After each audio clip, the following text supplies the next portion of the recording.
I'm sorry, but I just can't love a child that came from someone as ugly as you. After dinner, my husband suddenly said this to me. He laughed heartily, without a trace of remorse, and I was absolutely livid. How could he say something so cruel about his own child? What was he even thinking? What do you mean by that? What? It's obvious. I'm talking about divorce. He clearly stated his intention to divorce me. Even though he abruptly mentioned divorce, I couldn't simply say okay, without understanding why. Divorce? Why? I was furious at my husband, who only thought about himself, and I slammed the table as I confronted him. He replied with an annoyed look. Damn, you're so annoying. If you really want to know, I'll tell you. What would he say? I anxiously awaited his response. Then, he looked at me and said, I got my mistress pregnant, so that's why I'm divorcing you. What? I was shocked and blurted out loud. I was expecting a child with him, and yet he wants a divorce because his mistress is pregnant? How much more can he belittle me? His selfishness left me more appalled than angry. It would be better for me to divorce such a man. So that's your reason? You don't care about us at all. Fine, I'll grant you your divorce. Good. I'm glad you understand. So, that's that. What about dividing the assets? Why would I do that? I was waiting for him to say that. He didn't know it yet, but he would surely regret those words. Fine. Then I won't share my assets with you either. Share? You're just a housewife. He won't be laughing for long. For now, he can enjoy his time with his mistress. Days after the divorce, I went to his company and revealed his affair. This would surely cost him his job. Or at the very least, earn him cold stares from his colleagues. A few days later. Please, help me! My ex-husband came to my parents' home, where I was living a peaceful life. He was crying and kneeling at the front door. This was all his own doing. Asking for help now is just too convenient. I told my ex-husband, who I'd been silent about until now, that I wanted nothing more to do with him. My name is Yvonne. I married my husband, David, 3 years ago. He worked in sales at a major electronics manufacturer, a listed company. As for me, after graduating from college, I worked in the food service industry but quit to become a housewife when we got married. We met at a mixer I was invited to by a coworker. Wow, he's as handsome as an actor. I'm sure I wasn't the only one who thought that. I could see other women at the mixer staring at him too. But I didn't actively try to talk to David, just because he was good looking. I didn't have much experience with men and joined the mixer just to fill numbers. I thought it's fine as long as everyone else has fun. So there I was, enjoying a drink by myself at the corner of the room. About an hour later, people started to switch seats. Just as I was about to follow suit, David approached me. Drinking alone? Mind if I join you? Huh? I never imagined he would come to talk to me. I froze on the spot for a moment, but sensing jealous glares from other women, I quickly sat back down. David then sat opposite me and started talking. What's your name? I haven't asked yet. I'm David, nice to meet you. I'm Yvonne. Nice to meet you too. After exchanging pleasantries, we started chatting and it turned out David wasn't fond of mixers either. Actually, I'm not really into this kind of scene. Really? But you're so handsome. I hate that. People tend to be conscious around me for no reason. I just want to enjoy a drink. I had been glancing at David since the mixer started, but now I understood why he didn't seem to be enjoying himself. I don't really like these settings either. Then, how about we sneak out and grab a drink somewhere else? That's how our relationship quickly blossomed. We found we got along well and started dating. When I told my parents, they were thrilled. Especially my dad, who was happier than me, jokingly saying, I never thought you'd get a boyfriend. I can now leave my inheritance to you with peace of mind. My father owns a small food company, not as big as David's workplace. It seems to make a decent income. However, my dad prefers a modest lifestyle and isn't the type to splash out. 6 months later, David proposed, and we decided to get married. When David visited my home to meet my parents, my father, with tears in his eyes, said, David, please take good care of my daughter. Seeing my dad like that, I felt a warm rush of tears, knowing I was truly loved. Leave it to me. I'll make Yvonne happy. 3 months after finishing our greetings, we had our wedding and officially became husband and wife. Our married life was smooth sailing, we were happy, without any fights. But there was one thing we both worried about. Having children. I think it's about time we start trying for a kid. Yeah, it's been 3 years already. This became a regular conversation for us. We both wanted children, but they just weren't coming. Maybe we're just not meant to have kids. I thought such a thing. I saw my classmates building happy families with children. I felt even more guilty towards David and often apologized. I'm sorry I can't give you children. But David would always comfort me. It's not your fault alone. We're just unlucky, that's all. Someday, we'll have a child. Every time I felt down, he'd cheer me up with a smile and a pat on the head. Every time I felt his kindness, I was reminded of how glad I was to have married him.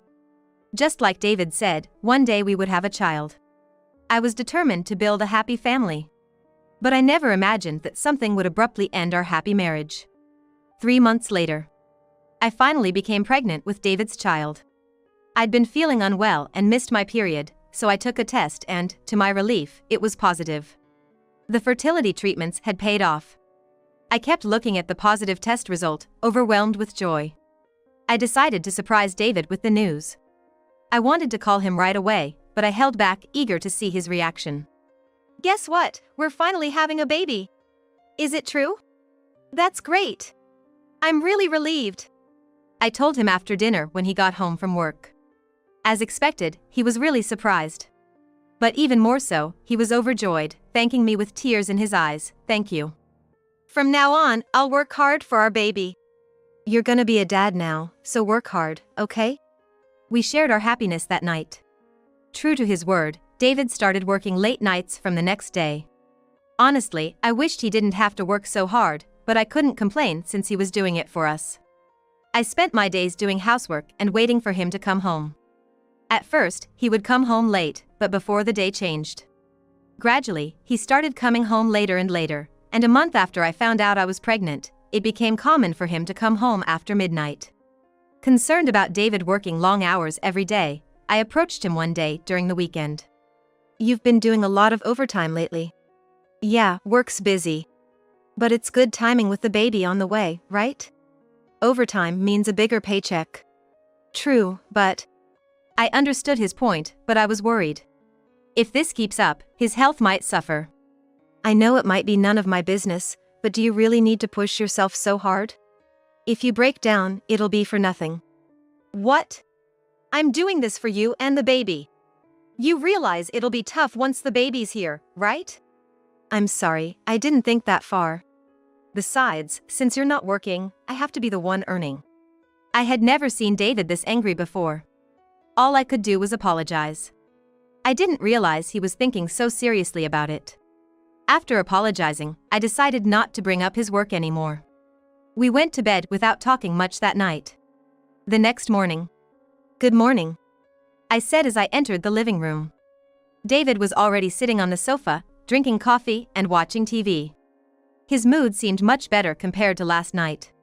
As if his anger had been a lie. I was taken aback but returned the greeting. Good morning. Want something to drink, Yvonne? Thank you, I'll have some. David got up and went to the kitchen. After a while, he said, "All right, here you go." About 5 minutes later, my husband returned with my hot milk. We had a pleasant conversation for about an hour, then I suddenly remembered I hadn't told my parents about the pregnancy. By the way, I haven't told my mom and dad that I'm pregnant. Really? Yeah, I got so carried away I completely forgot. I couldn't believe I hadn't told my parents such important news. David seemed a bit exasperated. You should tell them first. I know. Go to your parents' place today and tell them properly. Okay. Encouraged by David, I called my mom and decided to visit my parents. I thought my dad would be at work, but it turned out he was off and at home. Well, I'm off then. Take care, good luck. After seeing David off, I drove to my parents' house.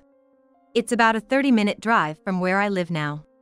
It's not too far, and I regretted not going to tell them the news sooner. When I arrived, my mom greeted me. It had been a while since I'd been back home. Even though I hadn't been away for long, it felt nostalgic. Huh? Is David not with you today? My mom asked as I walked into the familiar living room. No, he's at work today. It's just me. Oh, I was looking forward to seeing him.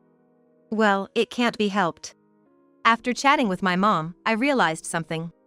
By the way, I haven't seen Dad around. Where is he? I asked, puzzled. Didn't I tell you? Your dad has the day off today. I could see my mom twitch when I mentioned my dad. I was going to tell you later, but about your dad. Her tone dropped suddenly when she started talking about him. What was going on? She sat down next to me on the sofa. Your dad. He's been diagnosed with a tumor. A tumor? You mean? Yes. It's cancer. Lung cancer. And it's already advanced. Why didn't you tell me something so important sooner? I can't say much, though, since I hadn't told you about my pregnancy. I was shocked to hear that my dad had advanced cancer. He can be cured, right? My question was met with silence from my mom. He was so lively before. Unable to sit still, I went to my dad's room. When I opened the door, there he was, looking nothing like his usual self, lying down. Dad! Why didn't you tell me about the cancer? Oh, you're back. How have you been? He smiled as soon as he saw me. But he looked so gaunt, just skin and bones. Hearing my voice, my mom came into the room, looking worried. You're doing better than Dad, aren't you? Look at how you've become. I might not make it. But I'm glad I got to see your face today. What brings you here? I couldn't tell if he was joking, but it was scary to hear him talk like he might leave this world. I wanted to tell him when he was healthier, but I might not get another chance. So, I told him about my pregnancy. Dad, I'm pregnant with David's baby. When I told my dad about my pregnancy, he smiled even more than before and said to me, That's great. I can't wait to see the little one. My mom, hearing this, started to cry. She probably realized that by the time my child is born, my dad might not be in this world anymore. So, don't die, okay? Yeah, leave it to me. My dad assured me, looking straight into my eyes. He's always been so strong. Cancer won't beat him. I decided to head home early, as staying longer would just make me think of sad things. I informed David about my dad's cancer through a text message. That's unfortunate. It was his somewhat curt reply. I guessed he probably didn't know what to say, so I didn't make much of it. After I got home, I must have dozed off on the sofa and woke up feeling cold. It was the dead of winter. And I hadn't turned on the heating. No wonder I was cold. Looking at the clock, it was already past midnight. Shoot, I haven't prepared dinner. Even if I started now, it would be too late if David came home before I finished. I decided it's best to ask him to pick up something from the store. I was about to send him a message when I saw he had already texted, I'm going out for a drink, don't need dinner. And I replied, okay. What time will you be back? But even after 30 minutes, there was no reply. Even though he had seen the message. He might have been in an accident. I started to worry, thinking such a thing. No reply came, and before I knew it, it was 1:30 a.m. Should I go to bed? I was about to head to bed when I heard a quiet I'm home. David had finally arrived. Welcome back. You're late. I greeted him at the entrance, and he seemed surprised. Oh, you're still up? Of course, I was worried since you didn't reply. I'm fine. Besides, you're pregnant. You should be sleeping early. I'm going to take a shower, so feel free to go to bed first. As he walked past me in the hallway, he patted my shoulder and headed towards the bathroom. I faintly smelled a scent on him that I had never smelled before. Didn't he say he was going out for drinks? The smell seemed to be women's perfume. Since I've been pregnant, my sense of smell has been too strong, making me feel sick, so I haven't been wearing any perfume.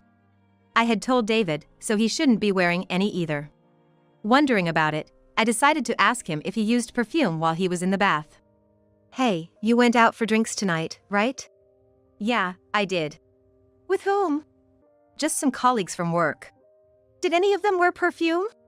When we passed each other earlier, I smelled perfume, and it seemed like a woman's scent. What, you're suspecting me? I told you, I was out with guys. And hey, if a guy likes a certain scent, He might use that perfume, right? Well, that could be possible. Yeah, you're right. Sorry for asking something weird. I'll go to bed first. I didn't press David further, but something felt off. However, considering how caring he had been, I couldn't imagine him cheating.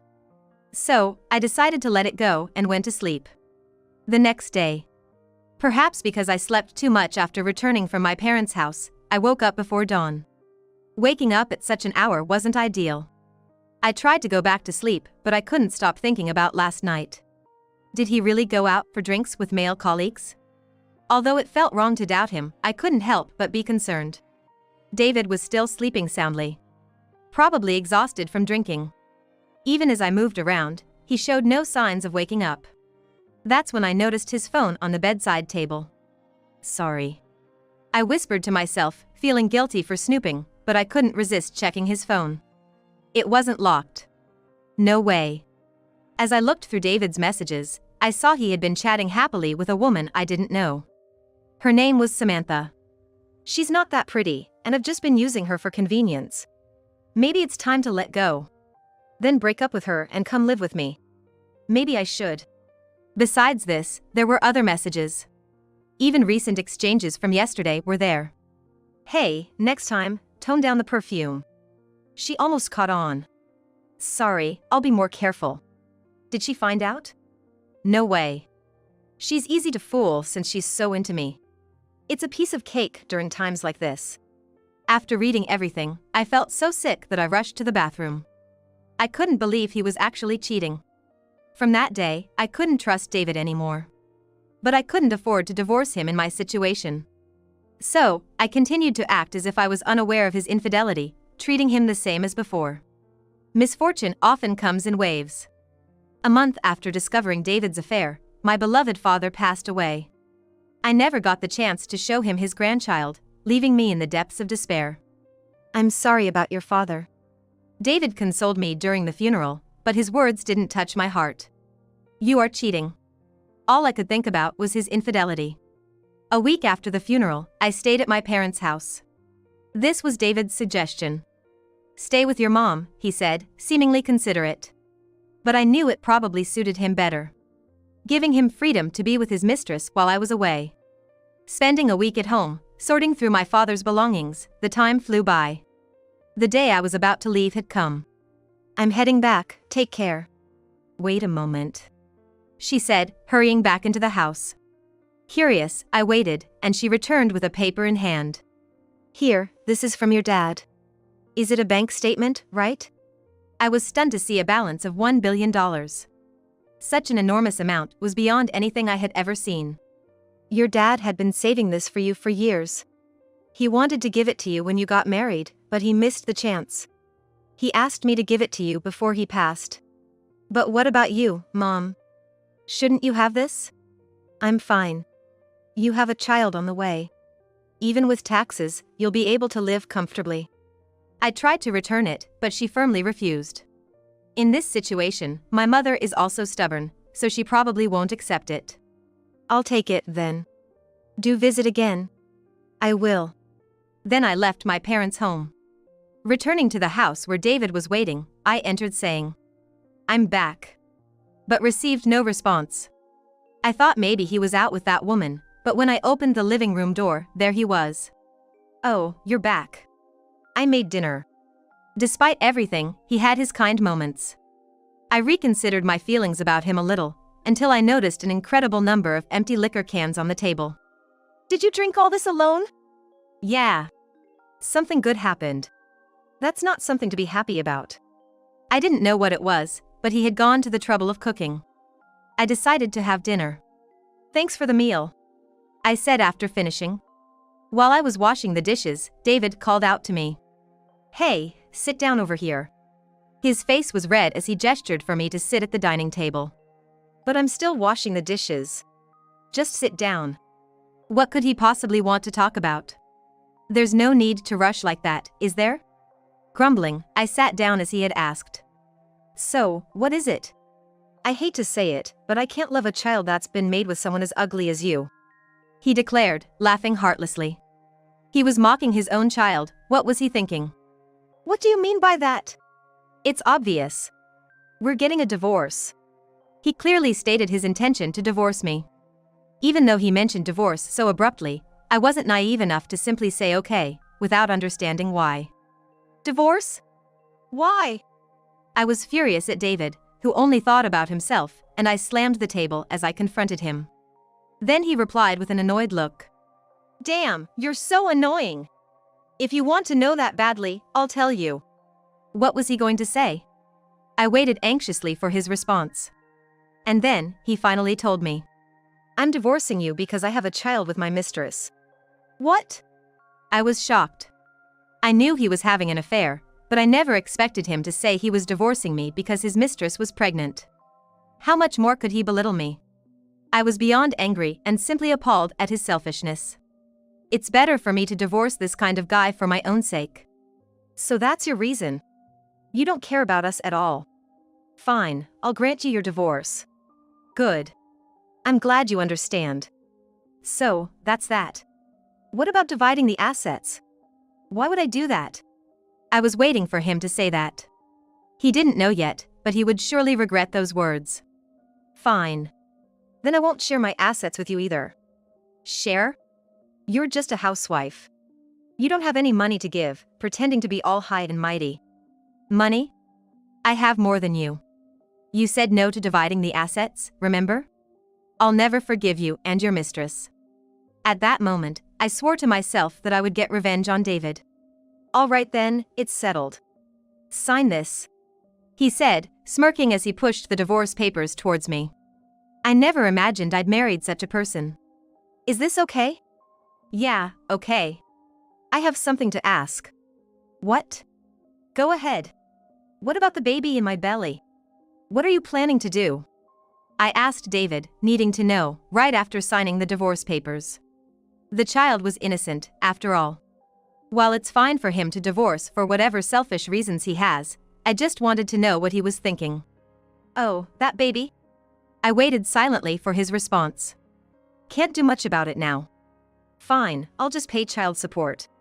The moment I heard his irresponsible comment, I reflexively slapped him across the face. What the hell? After all I've done for you. I don't care about you and Samantha, or what you think about my looks. How did you know about her? That doesn't matter. You're saying you'll reluctantly pay child support for a child who's done nothing wrong? Stop joking around. Don't get so mad. I said I'll pay child support, isn't that enough? Enough. I don't want a penny from a jerk like you. I wanted to cut ties with him as soon as possible. I had become completely disillusioned with this man.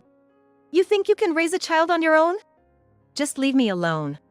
I don't want your child support. In exchange, you'll never see this child.